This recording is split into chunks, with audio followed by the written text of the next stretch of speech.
Hello again. Um, Firstly, I want to apologise for how clumsy these videos are when it comes to the editing and everything.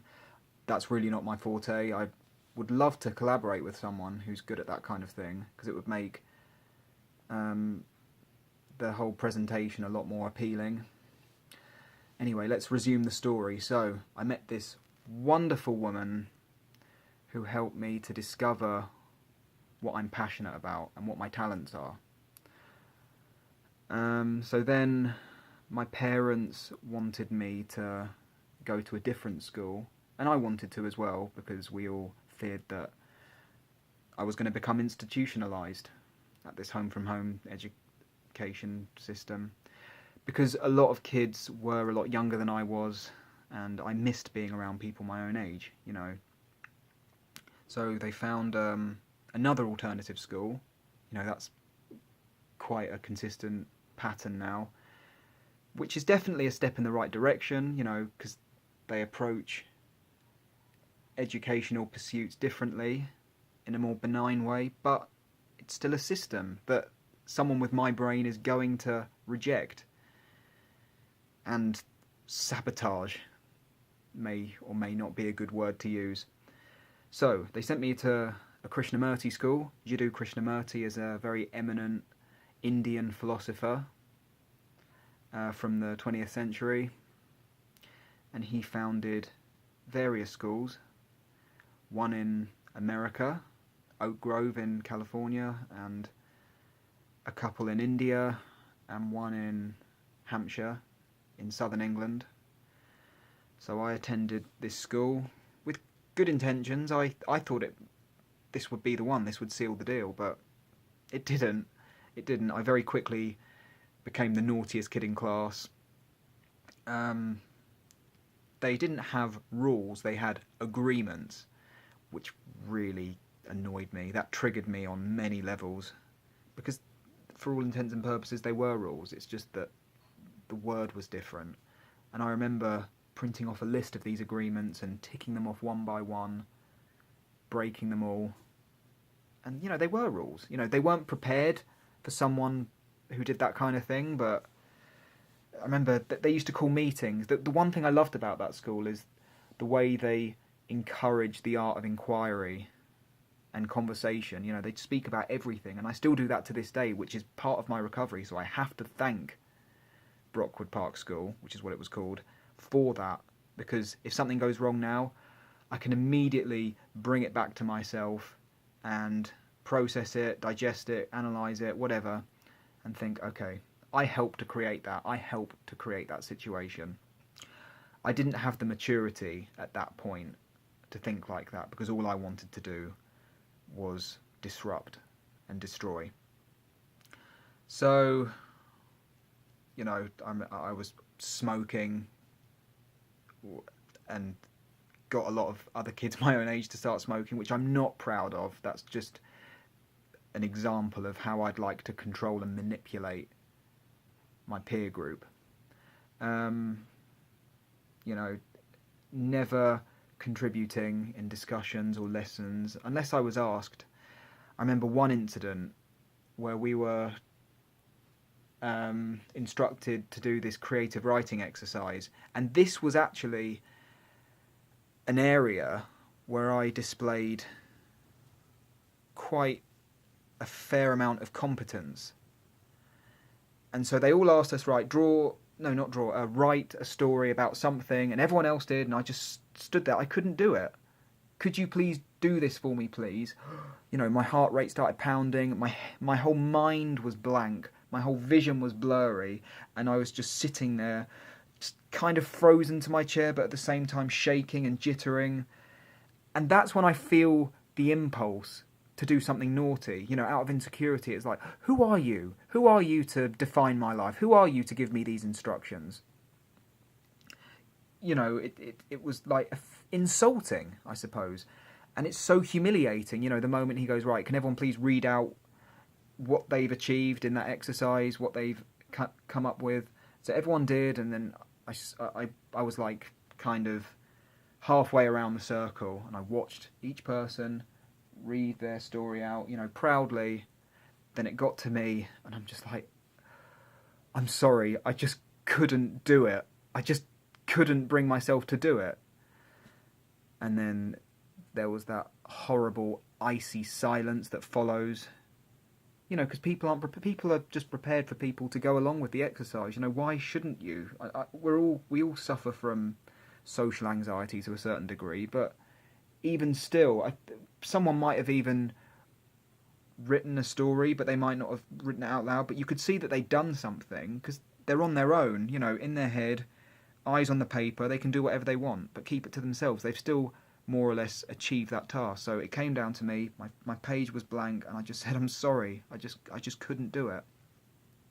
And then that aroused suspicion because outside of that class, I was writing stories all the time. I was known for writing stories. People would see me in the dining room with a paper and pen, just scribbling away, because that would give me focus. Because otherwise, I'd be off doing all sorts of unseemly hullabaloo-filled acts. So that was, yeah.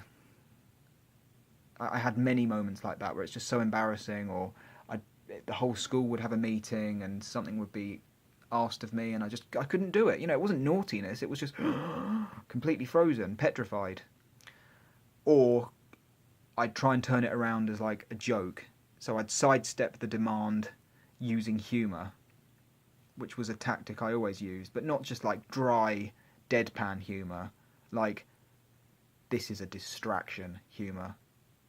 This is a serious distraction. So that continued, and I did love it there. That's why it's quite sad. I fell in love for the first time. I made some really, really close friends, and then it just didn't work. I eventually got expelled I got caught smoking weed for like the 7th time or something. And that's when I began experimenting with substances because it was just so some people with PDA say, I can't believe you got into that kind of thing because you feel so out of control. But for me, it was just escaping the tedium of my everyday life. It was just, finally, I don't have to analyse everything so intensely. I don't have to worry about what people are saying because it provided this veil, this hazy veil that I could just snuggle up inside and escape from, use to escape reality from. So it's like, I can't do this, but you're not going to help me. I talked about addressing root causes earlier. Them just saying, right, you're not allowed to do this, you're not allowed to do that. There's legal stigma.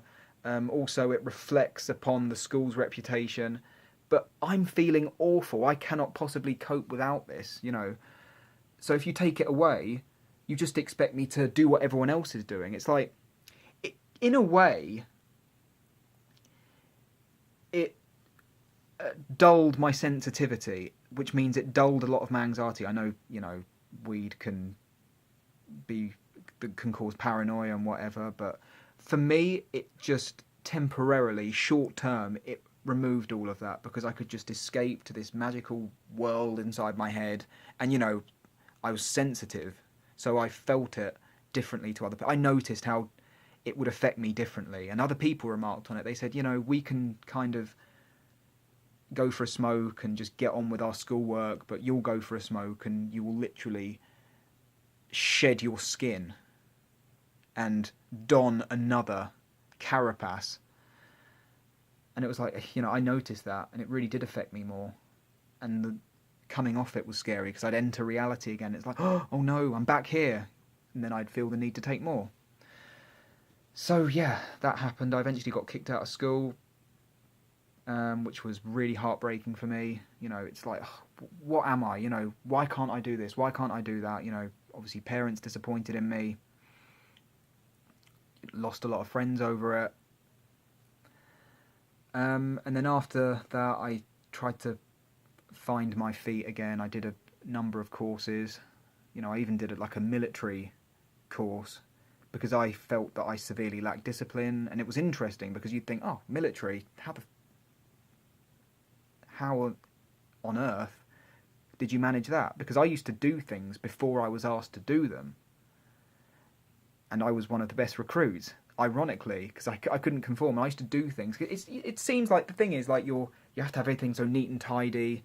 You have to be immaculate. It was so nice to have that routine and focus because I was a perfectionist. I was very disciplined anyway, and quite athletic. So I could just do things before they were asked of me, really, which really, really helped. After a year, I did lifeguard courses and all sorts of cool. I was bored. I didn't know what to do, and eventually I got really back into music and applied for university in Brighton. I picked up a few, NVQs and qualifications between Brockwood and Brighton, enough that I could enrol on a course in a music college in Brighton. So I did that, and when I lived. This is around the time when I got diagnosed with PDA. I went to live with a mentor of mine, which is the woman who ran that home from homeschooling organisation I told you about earlier. Because life was just too much. I was drinking a lot and falling out with people, and just my life was going off the rails basically. And then I lived with her. I learnt how to meditate. I learnt how diet could affect me. I learnt about the importance of exercise, and stuff that I kind of already knew, but I just didn't really incorporate into my daily routine. And she enabled me to become more balanced and confident in myself and clear-headed, which I needed before going off to music college. And it seemed like that could have been a viable option for me. Music was always a passion of mine. So I went off and it was okay, but I just know, like when I first started school in primary school, I was fine at first because that's what I wanted to do. It was consistent with my interests at the time, but then it just began to dwindle and subside. The intensity of my interest subsided, that is. And I was back to doing the things I usually do, feeling out of control in a classroom, troublemaking, acting like an unruly child. And that's when I realised, it doesn't matter what system I try and be a part of. It's still designed in a way that can't accommodate my type of brain, my type of neurology. And it's designed in a way that it is like a round hole and I'm a square peg. We don't correspond.